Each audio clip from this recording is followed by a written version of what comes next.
आप देख रहे हैं इंडिया 29 स्टेट्स न्यूज। बढ़ते हैं न्यूज की तरफ। బీజేపీ పుట్టుకనే విధ్వంసకరమైనటువంటి ఆలోచనతో పుట్టినటువంటి పార్టీ.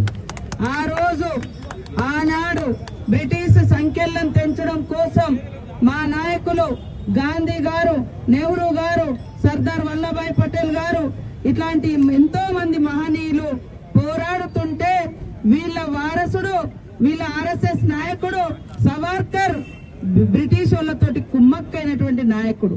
ఈ రోజు దేశానికి స్వతంత్రం తెచ్చినటువంటి గాంధీ గారిని చంపినటువంటి పార్టీ వారసత్వం ఎవరిదంటే గాడ్సేల వారసత్వం ఉన్నటువంటి పార్టీ బీజేపీ పార్టీ.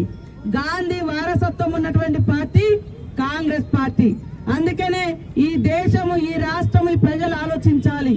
ఎవరు ఈ దేశం కోసం జైళ్లలో మగ్గిండ్రు, ఎవరు ఈ దేశం కోసం త్యాగాలు చేసిరు, స్వేచ్ఛ కోసం పోరాటం చేసిరు, ఆ స్వేచ్ఛను అడ్డుకోవడం కోసం ఆనాడు బ్రిటిష్ వాళ్ళతోటి కలిసిపోయినటువంటి పార్టీ గాడ్సేల పార్టీ, గాంధీని చంపినటువంటి పార్టీ బీజేపీ పార్టీ. వాళ్ళ నాయకులు ఇవాళ తన్వీర్ సింగ్ ఎమ్మెల్యే, మాజీ ఎమ్మెల్యే, అదే విధంగా సంజయ్ సింగ్ గైక్వాడ్. అత్యంత దురదృష్టకరంగా రాహుల్ గాంధీ గారు పేదల కోసం పోరాడుతున్న నాయకుడు.